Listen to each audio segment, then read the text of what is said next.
Hi everyone, welcome to our channel. So నాకు ఈరోజైతే నిఖిల్కి మంచి అవకాశం వచ్చిందండి. సో తనైతే మొత్తానికి ఇమ్యూనిటీకి దగ్గరగా వచ్చేసాడు. సో ఇక్కడ నాకు ఒకటి తనుజ అండ్ డీమాంది ఎందుకు తనుజ ఇంతగానో మాట్లాడింది ఉమెన్ హ్యాండ్లింగ్, వీళ్ళది బ్రదర్ సిస్టర్ బాండింగ్ లెక్క కదా. ఆమె ఎందుకు ఇట్లా ఉమెన్ హ్యాండ్లింగ్ ఏందేందో మాట్లాడుతుంది, అది నాకు ఎందుకు వరస్ట్ అనిపించింది. నేను స్టార్టింగ్ ఏదో మిస్ అయ్యాను, మళ్ళీ వెనక్కి వెళ్తే రావట్లేదు. సో అది నాకు ఎందుకు తనుజ రాంగ్ అనిపించింది. ఇంకా నేను మళ్ళీ ముట్టుకోను అన్నట్టుగా మాట్లాడాడు. అంత దిగజారి మాట్లాడాల్సిన అవసరం ఏముంది తనుజ, నాకు అర్థం కాదు. ఆ రోజేమో కళ్ళెంతో చేతులు వేసుకొని మరీ వేయించుకున్నావు, నీకు అప్పుడు అనిపించలేదా ఇదంతా? అబ్బాయి యాక్చువల్గా సిస్టర్ బ్రదర్ బాండింగ్ లా క్యూట్గా ఉంటుంది. ఆయనే రీతుతో మాట్లాడతాడు తప్ప ఇట్లా చేతులు వేయడాలు అలాంటివి ఏం చేయడు. డీమన్ చాలా మంచి పర్సన్, ఆయనను తప్పు పట్టనీకే లేదు ఎక్కడా కూడా. అసలు ఎవరిని అనడు, బ్యాక్ పిచ్చింగ్ చేయడు, చాలా మంచి పర్సను. తనకు అవకాశం రాలేదని లోపల బాధపడతాడు తప్ప బయట కూడా ఒక రోజు కూడా అనడు. నిన్న ఫస్ట్ టైం నాకు ఇవ్వట్లేదు ఏంటి బిగ్ బాస్ అన్నాడు తప్ప ఎక్కడ కూడా తనకు అవకాశం రాలేదని ఇలా చేశారు అలా చేశారని కూడా అన్నాడు. చాలా మంచి పర్సన్ అసలు. ఒకరి వెనకాల ఒకరి గురించి కూడా ఇప్పటి వరకు ఎక్కడ మాట్లాడలేదు. అంత మంచి పర్సన్ పట్టుకొని నువ్వు ఉమెన్ హ్యాండ్లింగ్ చేసినావు అది అన్నట్టుగా గట్టిగా మాట్లాడేస్తుంటుంది. అసలు ఎంత వర్స్ట్గా చేసిందో అసలు. అదేంటో నాకు స్టార్టింగ్ నేను చూడలేదు. సో నేను మిస్ అయ్యాను ఆ బిట్టు. నేను మళ్ళీ క్లారిటీ తెచ్చుకొని మాట్లాడతాక నాకు 100% తనుజ తప్పు అనిపించింది ఇందులో. ముట్టుకోవడం గురించి నువ్వు అలా చేసావు, నన్ను ఉమెన్ హ్యాండ్లింగ్ చేసావు, ఏదేదో మాట్లాడింది. ఇంకా డీమాన్ మాత్రం బాధపడ్డట్టు అనిపించింది అబ్బా నాకైతే అక్కడ.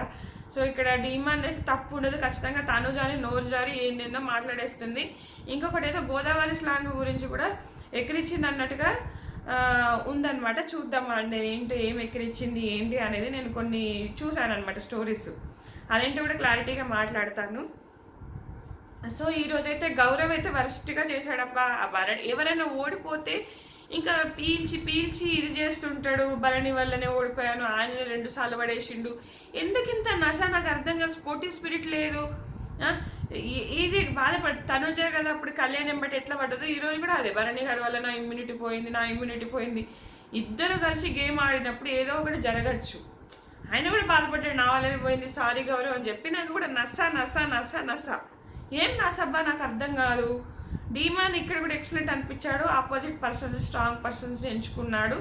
సో డీమాన్ అంటే టాస్క్ అంటే డీమాన్ అన్నట్టుగా సూపర్గా ఆడాడు.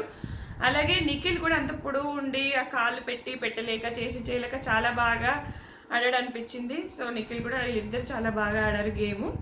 సూపర్, అసలు ఇద్దరు ఎక్సలెంట్ ఆడారు. పాపం భరణి గారు చాలా బాధపడతారు, లైవ్లో కూడా చాలా బాధపడతారు. అదేంటంటే థ్రెడ్స్ కదా అటు ఇటు అవుతుంటాయి అందులో అనమాట. ఇక తర్వాత ఈ కమాండ్ మళ్ళీ దివ్య ఇక్కడ ఏంటంటే దివ్య రీతు ఇప్పుడు న్యాయం ప్రకారం అయితే దివ్య వెళ్ళాలి, ఎందుకంటే రీతు క్యాప్టెన్ అవ్వలేదు ఇప్పటిదాకా. సో దివ్యకు కూడా ఇమ్యూనిటీ అవసరమే, ఎందుకంటే వెళ్తానేమో అన్న భయం ఉంటుంది కాబట్టి నాకు కూడా అవసరమే. అక్కడ రీతుని పెద్దగా ఏం అనింది లేదు, కానీ ఓకే తన గురించి తను స్టాండ్ తీసుకోవాలి కదా వెళ్ళనీకి. కానీ ఇక్కడ ఏం జరిగిందంటే దివ్యకి అపోజిట్గా నిఖిల్ వెళ్ళాడు. సో లేడీ వెళ్తే సమఉజ్జి ఉండేది.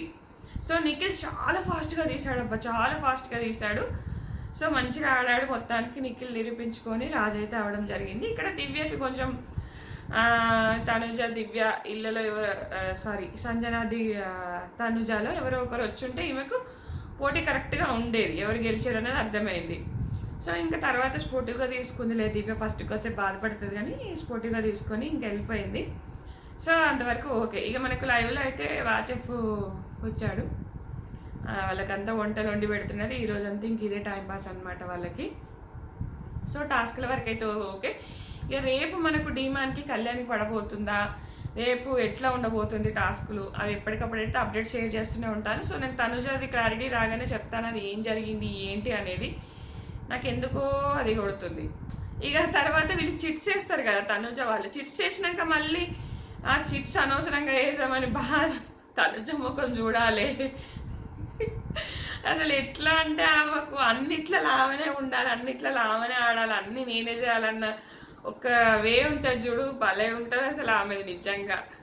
ఇది ఫ్రెండ్స్, వీడియో నచ్చితే ఖచ్చితంగా లైక్ చేయండి, ఫాలో అవ్వండి. Thanks for watching.